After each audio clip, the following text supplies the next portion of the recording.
Welcome, everyone, back to the podcast. And I'm really excited for today's conversation. My guest today is Adam Brooks, founder of One Safe RE, standing for real estate. What immediately stood out to me about Adam is that he's not only an active law enforcement professional, where he's responsible for tactical training, but he's also taken a real world operational mindset and applied it to building a safety focused technology platform designed to enhance safety for real estate agents. So this isn't theory, it's lived experience that Adam's turned into an actual product. Adam, thank you so much for being here. Well, thanks, Mike. I appreciate you having me. Yeah, our pleasure, our pleasure. So, Adam, you've spent years in law enforcement, and I know you're still actively serving while you're leading some tactical training for your department, which obviously is no small responsibility. Looking back, when did you first realize that the skills you were developing in policing and those tactical environments could actually translate into something in the entrepreneurial space? Yeah, thank you. It's a great question.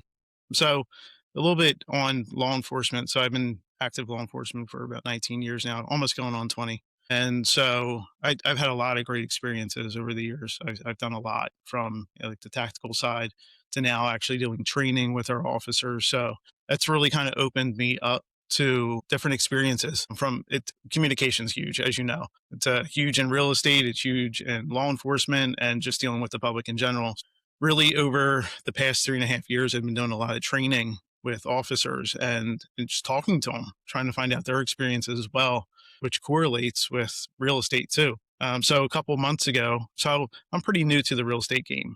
I just started that back in February of last year. Can't believe it's already 2026. It's crazy. Back in 2025, February, so I got my real estate license. Was something I had a passion about for a long time, and so I wanted to go down that route. Kind of planning ahead for the future as well. We don't stay young forever. So I want to look forward, and I've always been into entrepreneurship too. So I really wanted to kind of go down that road and finally actually do it. So back then, I got my license, and then a few months later, talking to my brokerage, they actually reached out to me and know my background, and they're like, "Hey, do you want to do something for safety and just talk about it?" A Realtor Safety Month was coming up. I'm like, "Yeah, great. That sounds like a great thing that I can try to, I guess, my own experiences over the years of kind of, giving that to the real estate personnel." And so looking really into it. And one of the biggest things that I found with real estate and what is overlooked a lot is safety. And I really didn't think about that until I started looking into some of the statistics. And when I looked into that, I found that that is the number one thing is safety is so far overlooked and people don't even talk about it. Maybe it's just because you don't think about it, and it becomes an afterthought, right? When you go out to a restaurant, you don't even think about it. You just want to hang out with your family. But you and me being in law enforcement for such a long time, like one of the natural things that you think of is like, where's the exit to the building? Like if something happens, how am I getting out of here? And it's a funny thing I talk to with my wife is like, hey, I need to sit and face that door. Yep, I do the same thing. Right? Yeah. Yep, It's just yep. like a natural instinct and you don't even think about it anymore, but certain things you just pick up on. So that was one of the things when I went to like open houses and I talked to people is they don't even think of that stuff because you're there for a purpose of, helping clients and stuff like that, helping people get, make a sale, get into one of the biggest investments that they have. So a lot of that safety just kind of goes right out the window. You don't even think about it. And in real estate, you put a lot of yourself out there. And that was probably the biggest thing for me is, man, I have to put my life kind of on the world spectrum here. And that's not something that you normally do. That's not something I always felt comfortable with. And I really had to open myself out. So I had to really take myself out of my comfort zone and go into that realm of it. So it really got me thinking of even more into the safety realm. So I really, with that presentation that I made for them, it like, how can I add something to the brokerage and the people that I work with? And so that's kind of when I went down that road of wanting to create something simple in the app of One Safe RE. That's really cool. So the meeting that your broker asked you, and then that's what actually sparked the idea, obviously, to come up with the app. Yep, So did absolutely. that app just start and you tested it inside of your brokerage before expanding it out? No, so I just I didn't really test it at all, to be honest. So when I was doing the research on the presentation that I did for them, I was looking at other applications that are out there, more of the safety realm of apps, but they're very generalized. And The applications aren't really specific to real estate. It's more just it's like a catch-all. Some are, and there's really not that many out there. There's just a few. I don't know if you ever looked into them at all, but they're over complex, and I felt that when anything's complex, what's the first thing that people they don't use it because it just becomes too much. It becomes too much part of their day that "Oh, I got to do this, I got to do this, I got to do that," and it just doesn't get used. So I wanted to kind of simplify that process and come up with something that was just very straightforward, almost like an Overwatch. In Okay, law yeah, enforcement, you always have your radio, and that's like almost like your over. That's your line of communication. So I kind of wanted just like a simple line of communication to where it could get to a contact, a relative, a loved one, or something like that. So they could almost like watch your back while you're focused on doing the real estate side of it. that's great. So, can you tell us a little bit about what exactly you have the app doing right now? So I just kind of really launched it and really just trying to making connections with people. I've had a couple meetings with other title agencies and trying to make connections with them to try to push it out. But just more if I can get into people's hands and to get them to look at it, hopefully they'll use it. And like I said, it's very simple. So if they can use it and have that little bit of extra protection, because you don't think about safety. So you don't want to be relying on something at the moment that something's going on. You kind of always want it in the background. So just really trying to push it out and get the word out of safety and how important it is. So, what does if I were to download the app and use Mhm. it to go show a house, what is the app going to do for me? So basically, you sign up for it, you put in your name, email address, contact phone number, and then it saves just that little bit of information. That's all you need to put in. And then when you open up the app, there's a trial period. If you choose to do that, you get one contact that you can add to it.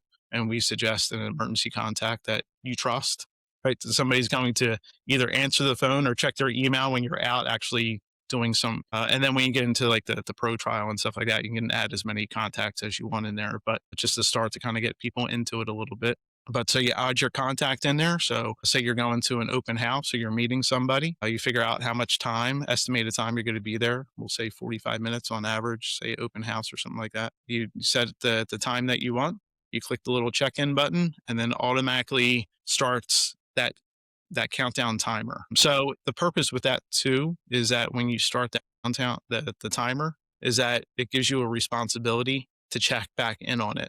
So what happens is if you don't check out and that timer expires, it will automatically send every emergency contact that you put in there an email alert saying, "Hey, this is Adam Brooks. I'm at this address," and it records all that information. Here's my email address. Here's my phone number. Please check on them, make sure everything's okay because they didn't check it out. And it will also generate a automatic text message too, which you would send out.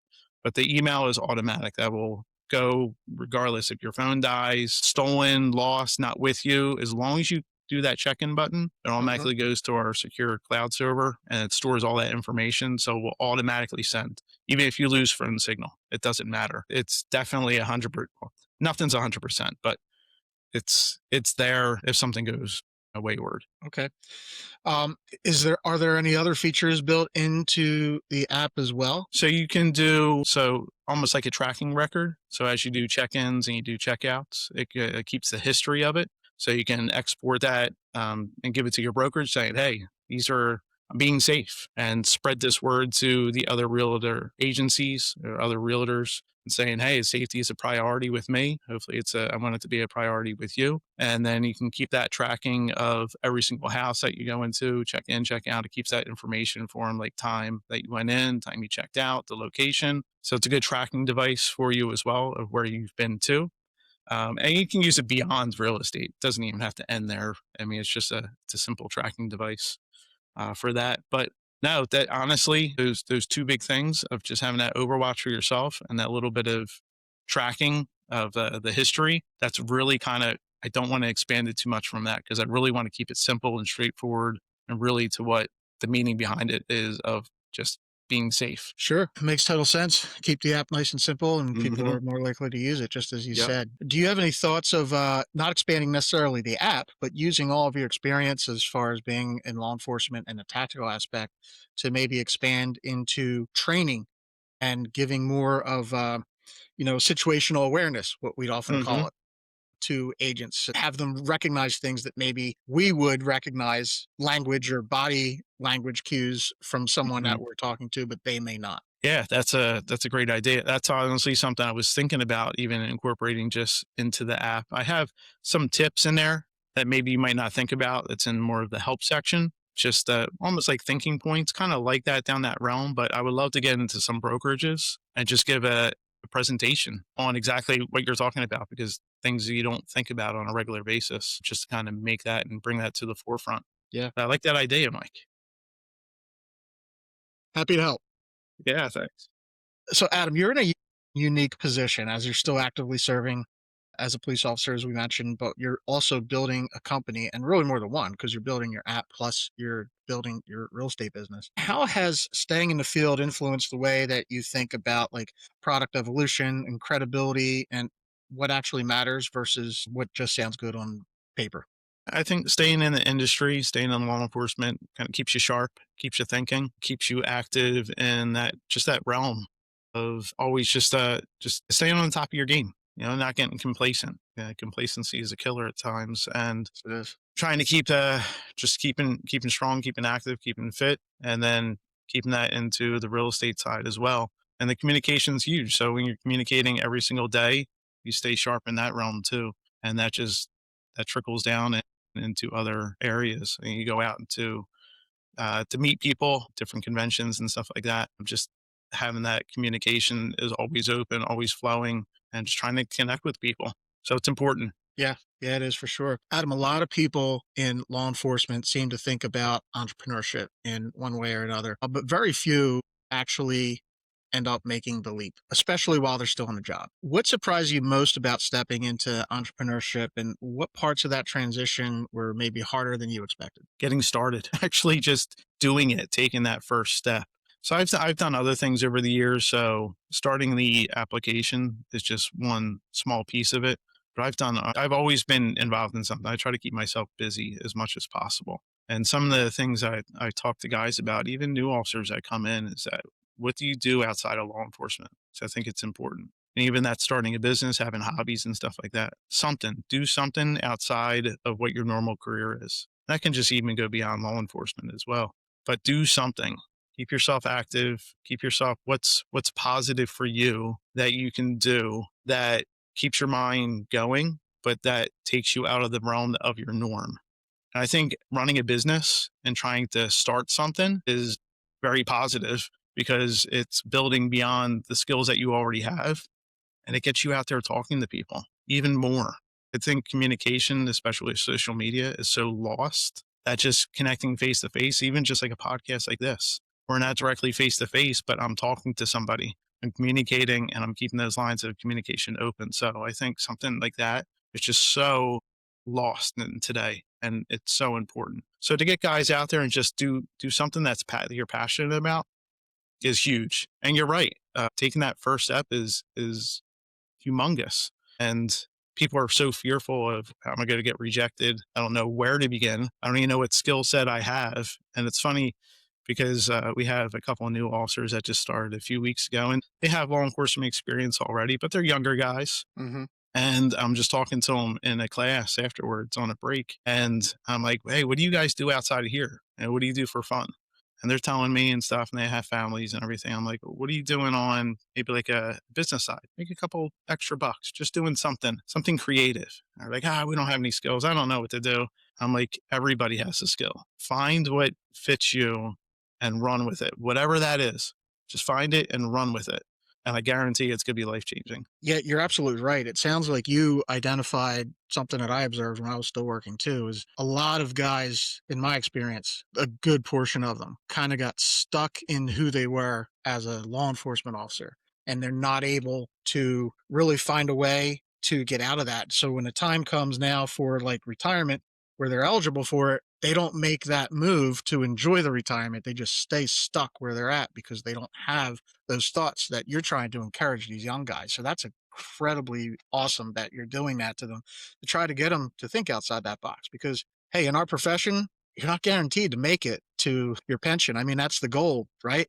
But I mean, we've seen countless guys get hurt, busted shoulders, busted knees, whatever, or, or sometimes even worse, but just those injuries and they can't continue a career. And so your advice to these guys gives them automatically something that they can fall back on, that they don't feel stuck and, even go into a series of depression that unfortunately we often see in our profession as well, where they can't make it if something happens and their career changes, that bad things can happen. Yeah, that's a great point because I think you feel immortal when you Hmm. get into it. We're all A-type personalities. That's just part of it. And with that personality and that mindset, sometimes you just feel, especially when you're young, you feel like you can't get injured, nothing's going to hurt you, but time catches up to you.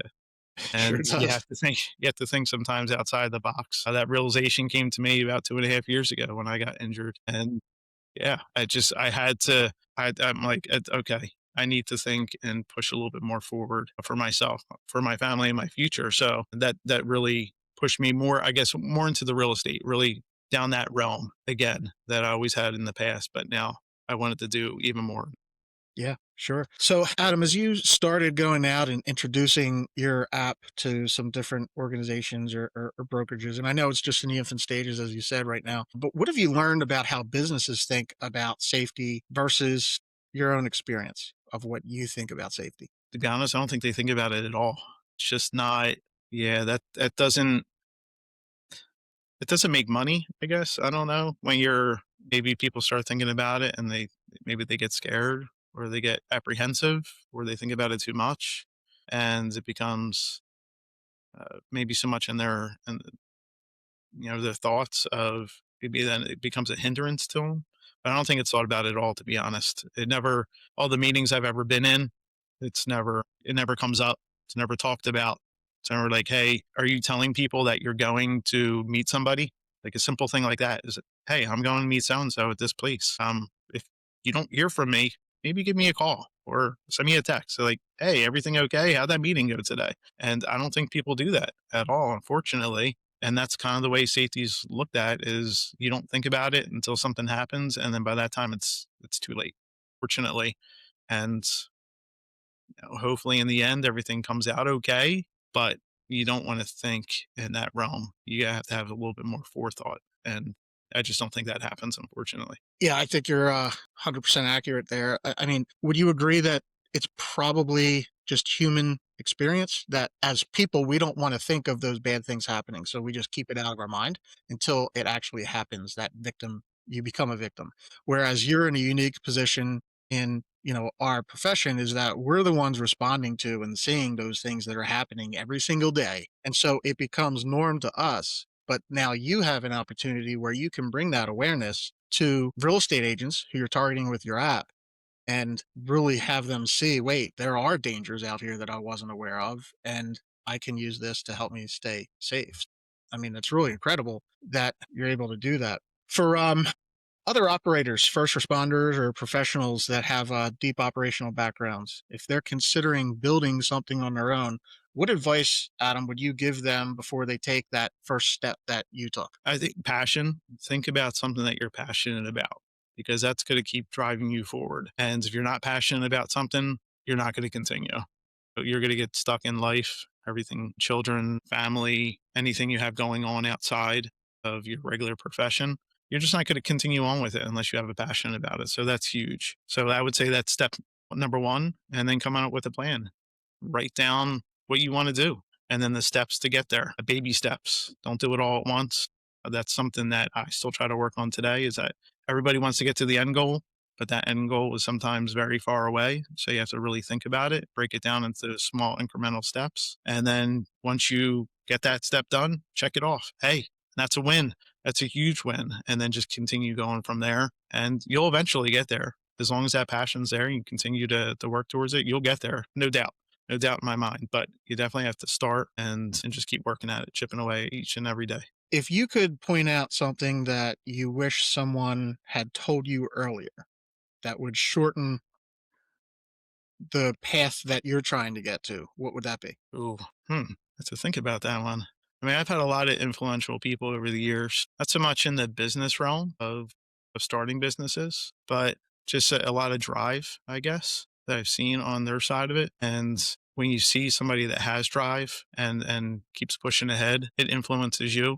Like, hey, I can do this too. And so that was, I guess, thinking about those experiences has really kind of pushed me and keep going back to them too, because there's times that come up where you're like, yeah, this isn't happening, or I don't feel like it today. And then you start thinking in the past of people that you've talked to and those conversations you had. You're like, you know what?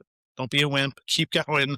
Like today's not the end. You can do it, and just keep driving forward. For sure, for sure. That's great advice. Adam, how could someone get a hold of you or find out more about your app? So I am on all the social medias. You have to be today. You have to stay connected somehow. LinkedIn is a huge one for me. I like staying on the professional level of that and really communicating with professionals out there. And I think that's a great caveat for people to really jump into, because you get to see a different side than other social media presences out there. So that's a big one for me. If you can connect with me on there, I appreciate it, and start a conversation with me. You can definitely find me. But other than that, yeah, email any of the other um, accounts out there. But onesafere@gmail.com is the easiest as far as the app goes. But yeah, definitely reach out, and I'll talk about anything with you, especially other law enforcement people out there that want to start down a road of starting a business and just want to have a conversation. I'm more than happy to help and have a conversation with you. Oh, that's great. I'm sure that's very much appreciated, Adam. So, thank you so much for sharing both your operational side and your entrepreneurial journey. It's incredibly valuable perspective to have you share, what it is that you're doing and your passion to help others, even outside of law enforcement, with your app. So, thanks again for your time and openness. Thanks, Mike. I appreciate it again. Yeah, my pleasure.